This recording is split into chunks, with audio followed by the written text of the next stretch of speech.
dan menggugah nurani untuk menebar kepedulian.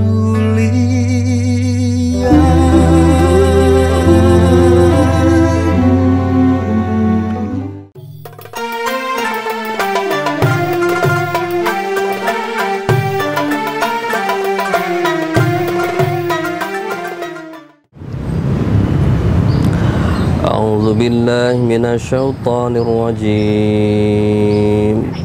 Khudh min amwalihim shadaqatan tutahhiruhum wa tuzakkihim biha wa shalli 'alaihim inna salataka sakanun lahum wallahu samii'un 'alim.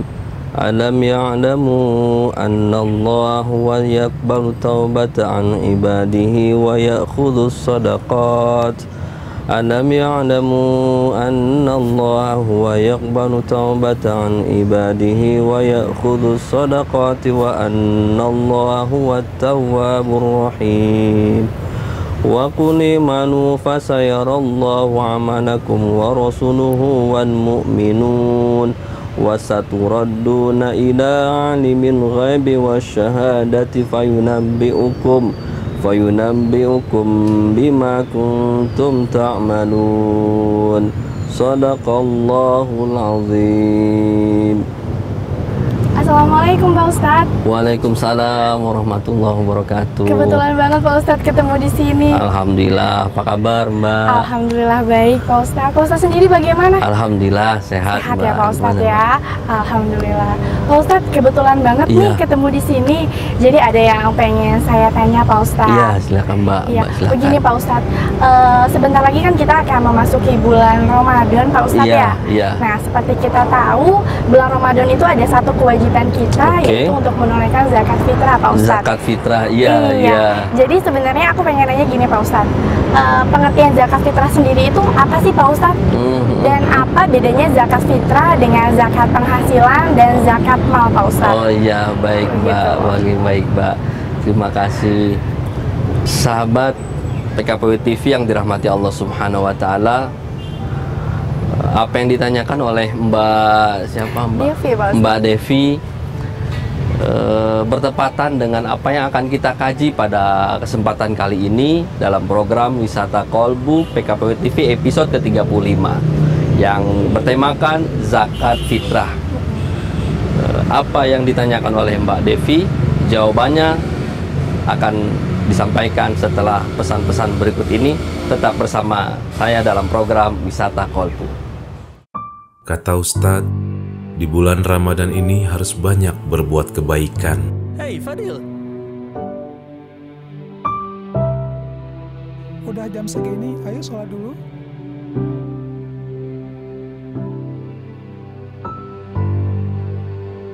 Sami Allahu liman. Selalu mendekatkan diri kepada Sang Maha Pencipta.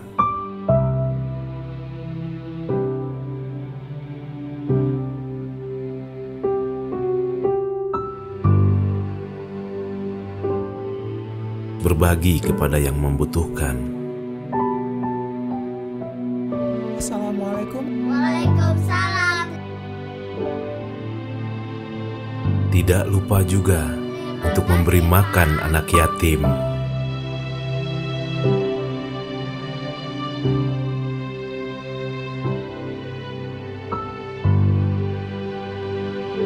Dan berinfak untuk pembangunan masjid.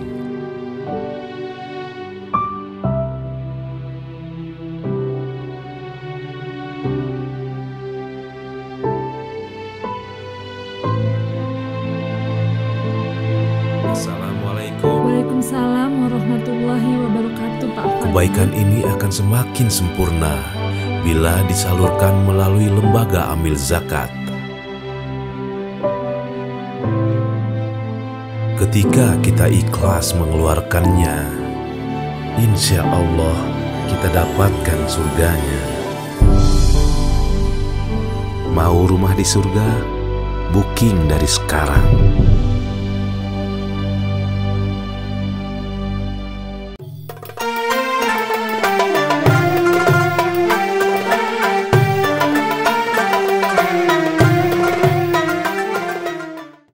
Pemirsa PKPW TV yang dirahmati Allah Subhanahu wa taala, kembali dengan saya Muhammad Suharsono dalam program Wisata Kolbu. Yang tema kali ini adalah tema tentang zakat fitrah seperti yang ditanyakan oleh Mbak Devi. Zakat fitrah, apa sih zakat fitrah itu? Zakat fitrah adalah zakat yang dikeluarkan oleh seorang muslim dengan mengeluarkan sebagian hartanya dalam bentuk 2,5 kilogram beras atau 3,5 liter. 2,5 kilogram beras atau 3,5 liter, baik itu laki-laki atau perempuan, masih kecil atau dewasa, hamba sahaya atau orang merdeka. Dan zakat fitrah ini disebut juga dengan zakatun nafs, zakat an-nafs, zakat jiwa. Zakat jiwa, zakat fitrah atau dikenal juga dengan zakat jiwa. Kenapa disebut juga dengan zakat jiwa? Karena dalam zakat fitrah bukan hanya tujuannya bukan hanya aspek mengeluarkan harta, tapi dia juga berdampak kepada pensucian jiwa.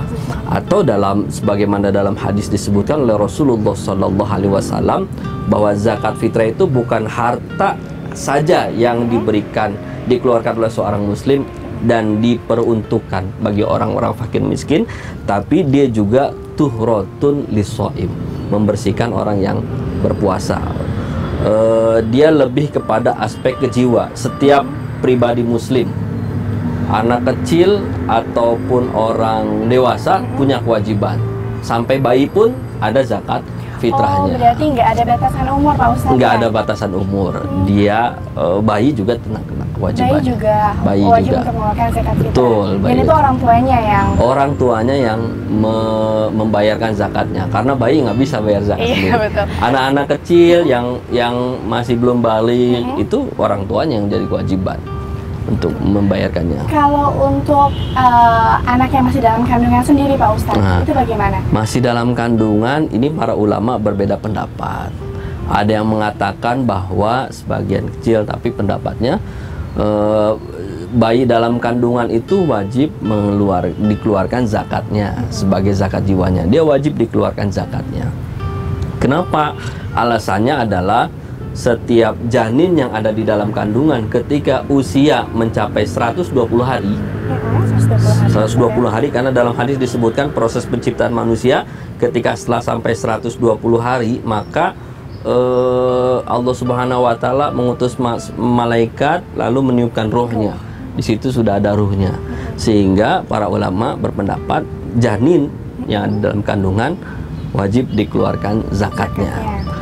Sebagian besar ulama mengatakan bahwa janin yang ada dalam kandungan tidak wajib dikeluarkan zakat fitrahnya karena dia belum berbentuk bayi lah gitu, masih dalam kandungan. Ini dan Imam Syafi'i termasuk yang berpendapat seperti itu. Lalu kita ngikutin yang mana nih, Pak Ustadz? Ya, masing-masing ulama kan punya pendapat dan masing-masing punya dalil ya. Masing-masing punya dalil. Mayoritas masyarakat Indonesia lebih berpendapat kepada yang tidak wajib dikeluarkan zakatnya ketika belum lahir. Kalau sudah lahir, semua sepakat. Semua lahir sepakat, semua wajib. Jadi walaupun dia nggak puasa, anak kecil nggak puasa, atau orang tua yang sudah nggak bisa puasa, tetap punya kewajiban zakat fitrah. Karena zakat ini terkait dengan jiwa-jiwa manusianya, jiwa orangnya. Sehingga Rasulullah mengatakan laki-laki, perempuan, anak kecil atau orang dewasa wajib keluarkan. Dari kalangan orang muslim wajib dikeluarkan zakatnya.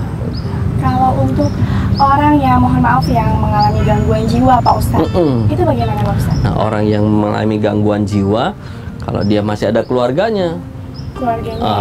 dia kan tidak punya kewajiban keluarganya. Anak kecil belum balik.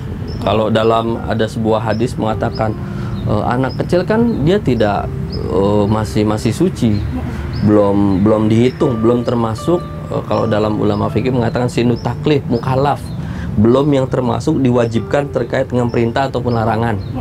Belum kena dia anak kecil, karena hadis Rasulullah mengatakan rufi al-qalamu an salasin, diangkat pencatatan alammu dari 3 orang. Yang pertama orang yang tidur sampai dia bangun, orang yang masih kecil sampai dia dewasa, orang yang gila sampai dia sadar. Orang tidur, dia ngerjain apapun nggak bisa dihitung, walaupun dia tidur, walaupun aktivitasnya soleh gitu ya, qiyamul lailnya panjang gitu, tapi masih tidur nggak dicatat sama soleh. Anak kecil, dia belum termasuk yang mukallaf, sehingga ketika dia mengerjakan sholat, puasa segala macam dilatih, maka orang tuanya yang mendapatkan pahala. Orang gila bukan termasuk mukallaf, dia tidak sadar, dia tidak. Tapi anak kecil dan anak kecil atau orang gila ini kan ada keluarganya, ada wali amrnya, maka dia dikeluarkan zakat fitrahnya. Ada nggak sih Pak Ustadz dalil yang khusus benar-benar di situ menerangkan tentang zakat? Zakat fitrah, ada. Dalil zakat fitrah ini banyak, bahkan diantaranya adalah satu hadis yang diriwayatkan oleh Imam Bukhari dan Imam Muslim. Rasulullah SAW, ini dari Ibnu Umar, Rasulullah SAW, beliau mengatakan, Farada Rasulullah SAW, Rasulullah SAW mewajibkan zakat al-fitri, zakat fitrah, mewajibkan zakat fitrah so'an min tamrin au so'an min syairin. Rasulullah mewajibkan zakat fitrah 1 so' dari tamr ataupun dari gandum, alal abdi wal hurri wal zakari wal unsa wasaghiri wal kabiri minal muslimin. Ini Bukhari dan Muslim. Rasulullah SAW mewajibkan zakat fitrah dari 1 sok. Nah, ini yang tadi saya katakan, ukurannya adalah 2,5 liter, 2,5 kilogram atau 3,5 liter. Nah, jangan ketukar-tukar nih ya. Nanti diingetin kalau saya ketukar-tukar nih. 1 so itu ukurannya dikonversi dengan kilogram atau dengan liter, ukurannya adalah 3,5 liter atau 2,5 kilo. Di sini disebutkan tamer atau gandum, dikiaskan beras. Ini dalilnya ya, kita bicara dalil, kiaskan dengan beras, laki-laki, perempuan, hamba saya, orang merdeka atau anak kecil, dan orang dewasa dari kaum muslimin. Ini dalil yang cukup kuat karena diriwayatkan oleh Imam Bukhari dan Muslim yang menerangkan kewajiban zakat fitrah. Pemirsa PKPW TV yang dirahmati Allah Subhanahu wa taala, tetap bersama saya dalam program Wisata Qalbu.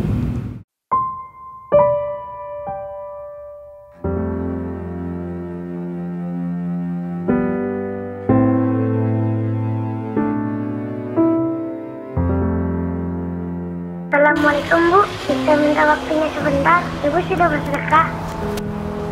Sudah. Bu, apakah Ibu sudah Ya bersedekah? sudah, maaf saya sedang buru-buru. Bu, apakah Ibu sudah bersedekah? Sudah. Apakah Ibu bulan ini sudah bersedekah? Belum. Belum. Om sudah bersedekah? Apa? Sudah pernah bersedekah belum? Pak, apakah Bapak sudah bersedekah? Sudah. Apakah Bapak ikhlas bersedekah kepada kami? Tentu saja. Karena Ibu sudah bersedekah, saya punya hadiah buat Ibu. Apa ini?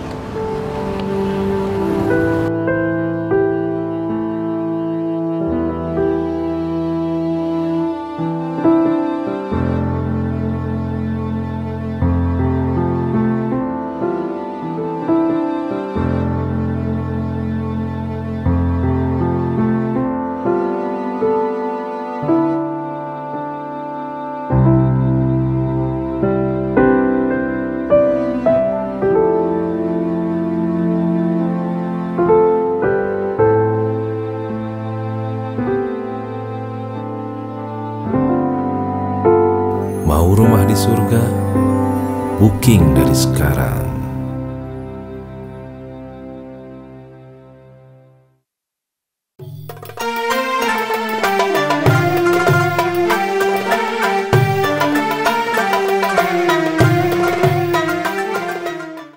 Pemirsa PKPW TV yang dirahmati Allah Subhanahu wa taala, kembali dengan saya dalam program Wisata Qalbu episode Zakat Fitrah. Tadi kita diskusi dengan Mbak Devi tentang zakat fitrah definisinya tadi ya, kita sudah sepakati bahwa dia diwajibkan kepada seluruh umat Islam. Hatta anak kecil, bayi pun kena kewajiban zakat fitrah, dibayarkan dengan setara dengan 2,5 kilogram beras, 3,5 liter. Berasnya beras yang dikonsumsi. Beras yang dikonsumsi kita sendiri ya Pak Ustadz. Beras konsumsi. Kalau kita konsumsi misalnya yang 1 kilonya 8.000, berarti ya berasnya 8.000. Kalau jangan sampai kurang, lebih boleh. Gitu. Kurang nggak boleh, lebih boleh. Lebih boleh Pak Ustadz. Lebih ya? Nanti selebihnya dinilai dengan sedekah. Pak Ustadz, kalau kita menunaikan zakat tadi kan dengan 2,5 kilogram beras atau 3,5 liter Ustadz ya. Nah, kalau dikonversikan dengan uang Pak Ustadz, dengan itu uang. Boleh atau enggak Pak Ustadz? Iya, bolehkah bayar zakat fitrah dengan uang gitu pertanyaannya. Ada satu ulama yang membolehkan, Imam Abu Hanifah itu membolehkan bayar zakat fitrah dalam bentuk uang. Dalam bentuk uang. Ini juga mempertimbangkan kemaslahatan untuk para penerima. Kemaslahatan. Walaupun ada ulama yang tidak melarang, tidak membolehkan, itu ada. Tapi yang membolehkan juga ada. Ya, yang membolehkan juga ada. Kenapa membolehkan? Dilihat dari kemanfaatan atau kemaslahatan dari para mustahik. Bahwa uang itu bisa lebih bermanfaat untuk para mustahik. Kalau misal cuman beras aja, sementara orang-orang miskin ini mereka tidak punya dana untuk mengolahnya. Ini beras mau jadi apa? Gitu. Akhirnya mereka kondisi realnya itu menjual sebagian zakat fitrah, lalu uangnya baru dibelanjakan lagi oleh mereka. Ini real ya, dalam kondisi di lapangan seperti itu. Itu kasusnya begitu Pak Ustadz ya, mereka dapat beras, lalu dijual, lalu uangnya baru bisa mengolah apa yang mereka dapatkan, sebagiannya ya. Sehingga lebih manfaat, sehingga lebih manfaat, ya? Boleh kita bayarkan pakai uang. Boleh kita bayarkan pakai uang, nanti distribusinya juga boleh. Ya, gitu satu. Pak Ustadz, kalau untuk kita mengeluarkan zakat sendiri itu Pak Ustadz, itu kapan Pak Ustadz ya yang bagusnya? Yang bagusnya, iya. Yang lebih utama gitu Pak Ustadz. Yang tadi ada satu lagi dalil dari Rasulullah SAW tentang hadis yang tadi, bahwa dalam hadis yang disebutkan Rasulullah mengatakan ughnuhum fi hadzal yaumi, cukupi kebutuhan mereka pada hari ini. Hari yang dimaksud adalah hari raya Idul Fitri. Jadi tujuannya adalah ketika hari raya Idul Fitri jangan sampai orang-orang miskin itu ketika hari raya, hari semua orang bahagia. Hari semua orang bahagia. Rasul mungkin semua orang bahagia pada hari raya. Ada orang yang minta-minta, ada orang yang kekurangan. Ini sangat tidak disukai oleh Rasulullah. Dan adanya zakat fitrah tujuannya, diantara tujuannya adalah untuk menghilangkan, bukan cuma mengurangi, menghilangkan. Semua orang bisa bahagia, dicukupi kebutuhannya. Ya, di antara tujuan zakat fitrah ada lagi tujuan yang lainnya, dicukupi kebutuhannya, nggak ada lagi minta-minta. Nah, itu diantara, saya tambahkan penjelasan yang tadi ya. Kapan bayarnya? Nah, jadi waktu pembayarannya ini ada dua macam. Ada yang pertama itu waktu wajib, ada yang kedua waktu boleh atau wajib wa jaiz. Waktu wajib, kapan waktu wajibnya? Waktu wajibnya adalah ketika matahari terbenam pada hari terakhir dari bulan suci Ramadan. Misalnya kalau Ramadan terakhir itu 29 Ramadan, maka ketika matahari terbenam, maka itulah hari waktu wajib membayarkan zakat fitrah, atau kita kenal dengan malam takbiran. Sehingga tidak heran banyak orang yang membayar zakat fitrah itu pada malam takbiran, pada bulan Ramadan, di malam terakhir malam takbiran. Sehingga panitia-panitia zakat di masjid, di lembaga-lembaga zakat itu umumnya kebanjiran karena pemahaman masyarakat Indonesia pada saat sekarang atau pada masa sebelumnya itu mereka lebih cenderung menunaikan zakat fitrah pada malam takbiran. Malam terakhir. Malam terakhir. Ya. Jadi semua bayar lagi. Di masjid-masjid panitia begitu sama. Karena mengambil waktu itu. Ada lagi yang disebut dengan waktu boleh atau waktu jaiz. Waktu boleh dimaksud adalah waktu boleh kita bayar zakat fitrah. Sejak kapan Imam Syafi'i membolehkan bayar zakat fitrah sejak hari pertama Ramadan. Sejak hari pertama Ramadan. Boleh bayar zakat fitrah. Kalau sebelum Ramadan Pak Ustadz? Sebelum Ramadan ada sebagian ulama yang berpendapat boleh, tapi tidak kurang begitu kuat. Kuat ya. Jadi yang yaitu bukan berarti saya pendapat ulama, tapi yang umumnya, yang mayoritas ulama mengatakan bahwa, atau Imam Syafi'i sendiri lebih cenderung, Imam Syafi'i lebih cenderung bayar zakat fitrah boleh sejak hari pertama bulan Ramadan. Bahkan kalau mau disegerakan pun nggak jadi masalah. Jadi masalah ya. Sehingga semakin banyak orang bayar zakat fitrah segera, secepat mungkin dia bayar zakat fitrah di awal bulan Ramadan, maka para kaum fakir miskin akan menerima manfaatnya juga lebih awal. Lebih cepat gitu. Lebih cepat. Ya. Kalau misalnya bayarnya malam takbiran, wah distribusinya akan menyulitkan kita. Iya. Dalam distribusi, bagaimana dengan nasib fuqara wal masakin? Mereka harus belanjanya kapan? Iya. Toko udah tutup semua. Udah keburu lebaran. Udah keburu lebaran. Ya? Nah, tapi kalau misalnya bayarnya lebih awal, kita distribusi bisa lebih awal. Kemanfaatan juga bisa lebih awal. Gitu zakat fitrah. Jadi boleh sejak awal. Mau malam takbiran juga nggak salah gitu. Itu dari malam pertama Ramadan sampai malam takbiran Pak Ustadz? Iya, hari pertama Ramadan. Hari pertama Ramadan sampai malam takbiran, sampai orang waktu maksimalnya sampai orang sebelum melaksanakan sholat Id. Nah, jadi kalau sudah sholat Id tidak diterima zakat fitrahnya. Rasulullah Shallallahu Alaihi Wasallam bersabda bahwa kewajiban zakat fitrah ini, waman adaha qabla sholah fahiya zakatun, waman adaha ba'daha fahiya sodaqatun minas sodaqah. Siapa saja yang bayar zakat fitrahnya sebelum sholat, dia disebut dengan zakat. Tapi kalau setelah sholat, terhitung sedekah biasa. Nah, itu hitung sedekah biasa. Pemirsa PKP TV yang dirahmati Allah Subhanahu Wa Taala, apalagi yang akan kita tahu tentang zakat fitrah? Tetap bersama kami dalam program Wisata Kolbu. Kata Ustadz, di bulan Ramadan ini harus banyak berbuat kebaikan. Hey Fadil, udah jam segini, ayo sholat dulu.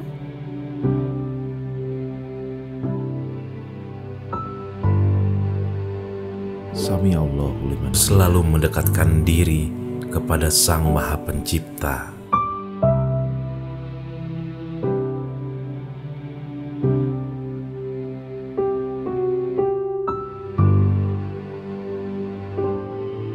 Berbagi kepada yang membutuhkan. Assalamualaikum. Waalaikumsalam. Tidak lupa juga untuk memberi makan anak yatim.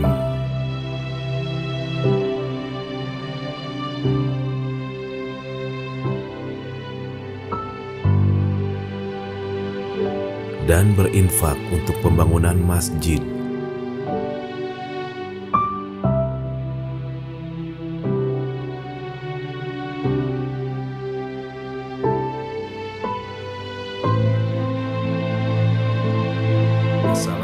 Waalaikumsalam warahmatullahi wabarakatuh Pak Fadil. Kebaikan ini akan semakin sempurna bila disalurkan melalui lembaga amil zakat.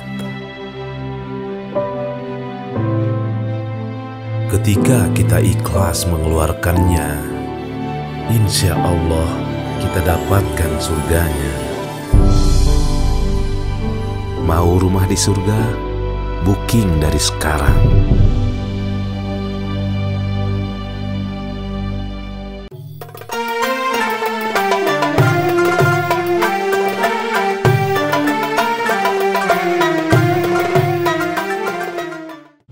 Pemirsa PKP TV yang dirahmati Allah Subhanahu Wa Taala, kembali dengan saya dan Mbak Devi dalam program Wisata Kolbu tentang zakat fitrah.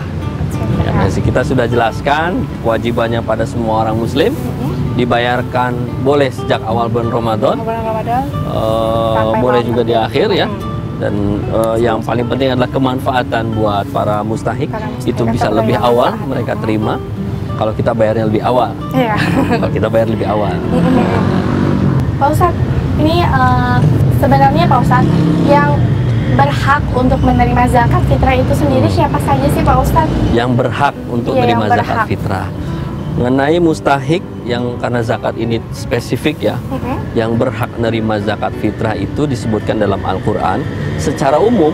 Secara umum penerimanya adalah seperti yang tercantum dalam surat At-Taubah ayat 60.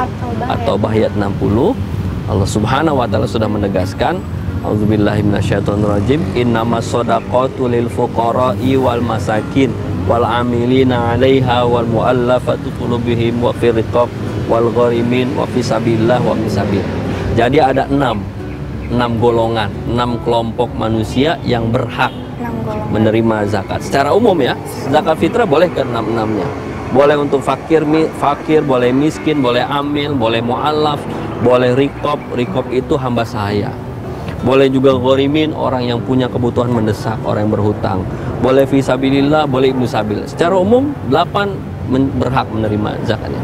Tapi zakat fitrah dikhususkan, diprioritaskan, bukan dikhususkan, diprioritaskan untuk fakir dan miskin. Untuk fakir dan miskin. Kalau zakat fitrah lebih spesifik ya Pak Ustadz ya? Spesifiknya dari sisi prioritas. Ya. Bukan berarti yang lainnya nggak berhak, tapi prioritas. Karena Rasulullah SAW seperti tadi hadis yang saya sampaikan, tuhratun lis-shaim, tu'matan lil masakin. Untuk mensucikan orang yang berpuasa dari segala kotoran.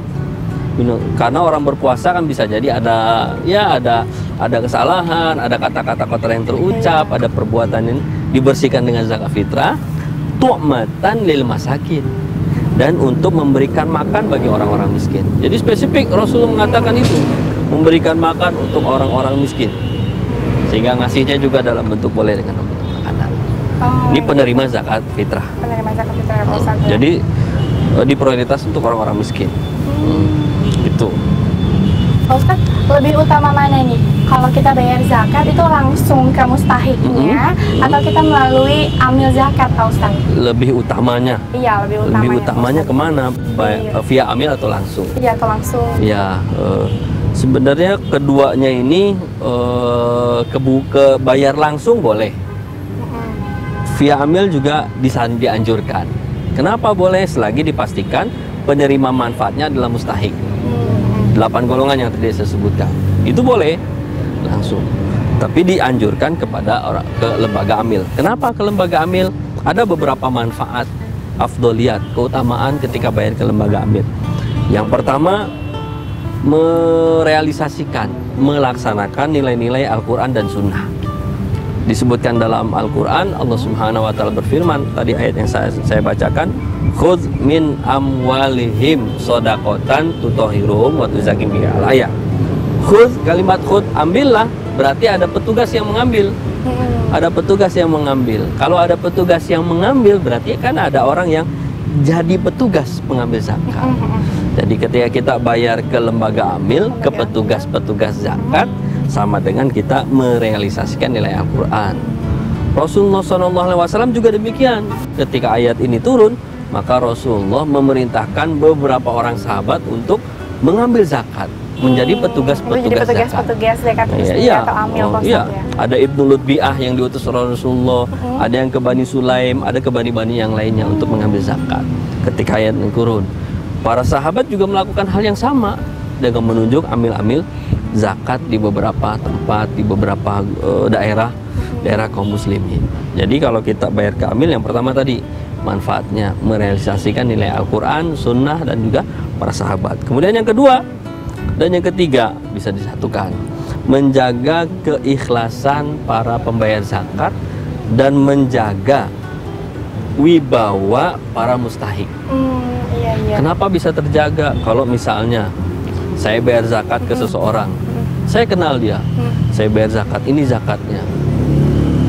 Ketika satu waktu ketemu lagi, nah pasti ada perasaan yang berbeda. Ketika saya bertemu, saya adalah seorang muzaki, dia adalah seorang mustahik. Si mustahik ngerasa lebih rendah dibandingkan muzakinya, muzaki merasa lebih tinggi dibandingkan mustahiknya. Jadi ini menjaga. Ya ini kalau bayar ke lembaga amil kan nggak tahu. Nggak ketahuan gitu. Nggak ketahuan. Jadi ikhlasnya lebih terjaga. Mustahiknya pun nggak ngerasa rendah diri ya, gitu betul. Pak Ustadz ya. Dan yang keempat, optimalisasi dari dana yang terkumpul. Kalau bayar langsung, berapa yang bisa kita kumpulkan langsung? Misalnya satu keluarga berapa? Maksimalnya satu keluarga. Kalau satu orang 25.000, satu jiwa. Ada 5 jiwa dalam keluarga tersebut. Jadi 5 kali 25.000. 125.000. Apa yang bisa diberikan dengan 125.000? Ya ini ya Pak Ustadz ya. Kalau misalnya dioptimalkan, dikumpulkan satu lembaga, setiap kepala keluarga bayar 125, dari 100 yang bayar, beda hasilnya. Optimalisasinya, apalagi zakat mal, ini luar biasa. Kalau zakat mal satu orang itu bayarnya 100.000, apa yang bisa dilakukan seorang dengan zakat mal 100.000? Kalau ngasih ke mustahik 100.000 kasih apa? Sekarang zaman sekarang 100.000 dapat apa? Sih, Ustaz, gitu ya? Iya, coba kalau dikumpulkan ada sekian ribu muzaki, bayar 100.000, dikumpulkan lembaga. Ada 1.000 aja kali 100.000, terkumpul berapa? Nolnya banyak. Nolnya banyak. Iya betul ya, jadi optimalisasi dana yang terkumpul. Sehingga saya pribadi juga lebih menyarankan pemirsa PKPW TV untuk membayarkan zakatnya melalui lembaga amil. Melalui lembaga amil.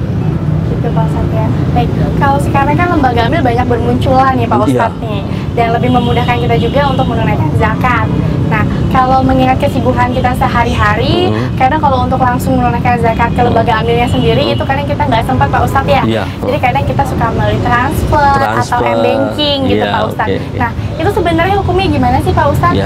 Dan kalau kita melalui transfer untuk bayar zakatnya, itu akadnya bagaimana Pak Ustadz? Ya, ini akad ya. Akadnya gimana?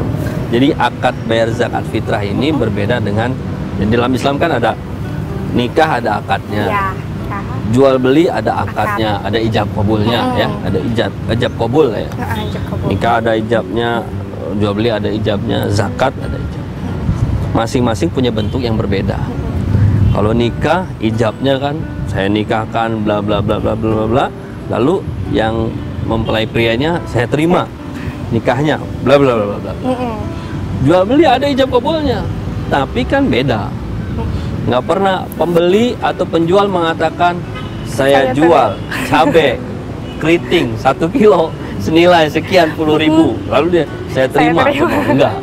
Tapi ijabnya ketika barang diterima oleh pembeli, harga uang diterima oleh penjual, itu ijabnya disepakati.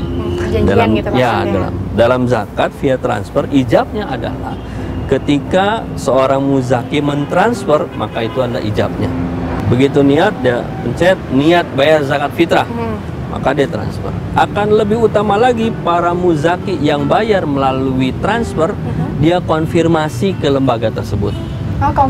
Konfirmasi, dia sampaikan, saya baru saja transfer zakat fitrah. Ini ijabnya, diterima oleh lembaga. Oh ya baik Pak, saya terima zakatnya. Nah, dikonfirmasi. Ini dalam bentuknya. Secara hukum begitu rekening dana itu sampai di rekening lembaga, secara hukum sudah sah kabulnya. Tapi bentuk kabulnya bisa dengan telepon, konfirmasi telepon. Terima kasih, dananya sudah diterima. Kalau misalkan nggak konfirmasi Pak Ustadz, itu bagaimana Pak Ustadz? Kalau nggak konfirmasi kan kita dari lembaga amil punya datanya. Punya datanya, berarti dia sudah menyampaikan kabulnya. Begitu sampai di rekening lembaga, sudah diterima juga. Ini ijabnya sudah sampai, ini kabulnya juga sudah sampai. Oh gitu Pak Ustadz ya? Kalau zakat fitrah itu kita, kalau untuk nama jelas kita sendiri itu harus benar-benar jelas Pak Ustadz ya? Nggak boleh bayar zakat fitrah tapi dengan hamba Allah gitu Pak Ustadz. Ini memang kondisi umat Islam di Indonesia ini kan macam-macam. Ikhlasnya pengen terjaga, bagus sih, satu sisi bagus, tapi kan yang dibutuhkan oleh kita adalah akuntabilitas, sehingga akan lebih baik kalau namanya dicantumkan. Namanya dicantumkan, ya. Jadi walaupun ikhlas tapi jangan. Ya harusnya dicantumkan. Gitu Pak Ustadz ya. Nah Pak Ustadz, kalau misalkan saya mau menunaikan zakat nih Pak Ustadz, kalau Pak Ustadz sendiri ada rekomendasi nggak sih Pak Ustadz, tempat yang kira-kira memang bagus dan penyalurannya pun jelas gitu Pak Ustadz untuk saya menunaikan zakat, supaya saya juga sebagai pengeluar zakat jadi lebih tenang gitu Pak Ustadz. Ya baik. Bisa melalui salah satu lembaga ambil zakat nasional di Indonesia yang sudah profesional, juga aktivitasnya bukan hanya dalam negeri tapi di luar negeri. Lembaga Kemanusiaan Nasional, Lembaga Ambil Zakat Nasional, PKPU. PKPU Pak Ustadz ya? PKPU, ya bisa menghubungi langsung di websitenya di www.pkpu.id www.pkpu.org.id Pak Ustadz ya? Iya, atau juga langsung ke nomor teleponnya di 021 877 80015. Itu bisa langsung menghubungi ke sana nanti. Atau datang langsung Pak Ustadz ya? Atau datang langsung. Kalau datang langsung di mana tuh Pak Ustadz? Datang langsung di kantornya di Jalan Raya Condet nomor 27G. Jalan Raya Jakarta Condet Timur, Pak Ustadz ya? Kecamatan Keramat Jati. Kalau saya lagi di luar kota Pak Ustadz? Bisa telepon, bisa transfer. Oh, untuk cabang PKPU sendiri Pak Ustadz? Cabang PKPU ada di 17 kantor cabang di seluruh 17 Indonesia. Kantor cabang, wow banyak Pak Ustadz. Jadi ya? kalau pergi ke Padang, ke Medan, ke Aceh itu ada kantor-kantor cabangnya. Ke Kalimantan juga ada kantor cabangnya, di Sulawesi ada kantor cabangnya. Jadi Baik, mungkin bisa langsung ke kantor cabang-cabang PKPU Pak Ustadz ya? Betul. Baik. Pak Ustadz ini terima kasih banyak Pak Ustadz atas penjelasan yang sangat rinci sekali. Alhamdulillah Pak Ustadz, jadi menambah ilmu buat saya Pak Ustadz. Baik, terima kasih Mbak atas pertanyaan. Ya, diskusinya luar biasa. Pemirsa PKPU TV yang dirahmati Allah Subhanahu wa taala, itu tadi diskusi kita dengan Mbak Devi tentang zakat fitrah. Mari kita berdoa kepada Allah Subhanahu wa taala, mudah-mudahan Allah sampaikan kita di bulan suci Ramadan. Mari kita berdoa. Auzubillahi minasyaitonirrajim. Bismillahirrahmanirrahim. Alhamdulillahirabbil alamin, hamdan yuafi ni'amahu wa yukafi'u mazidah. Ya Rabbana lakal hamdu kama yanbaghi li jalali wajhikal karim wa azim sultanik. Allahumma ighfir lana dzunubana wa israfana fi amrina wa tsabbit aqdamana wansurna 'alal qaumin kafirin. Rabbana zalamna anfusana wa illam taghfir lana wa tarhamna lanakunanna minal khasirin. Rabbana afrigh 'alaina sabran wa tsabbit aqdamana wansurna 'alal qaumin kafirin. Allahumma barik lana fi Rajab wa Sya'ban wa ballighna Ramadan. Allahumma ballighna Ramadan, Allahumma ballighna Ramadan, Allahumma ballighna Ramadan. Rabbana atina fid dunya hasanah wa fil akhirati hasanah wa qina adzabannar. Subhana rabbika rabbil izzati amma yasifun wa salamun alal mursalin walhamdulillahi rabbil alamin. Pemirsa PKPU TV yang dirahmati Allah Subhanahu wa taala, demikian tadi diskusi saya dengan Mbak Devi dalam episode ke-35 program Wisata Kolbu. Mudah-mudahan ada guna dan manfaatnya. Sampai di sini episode kita kali ini. Sampai bertemu lagi dengan episode yang berikutnya dalam program Wisata Kolbu.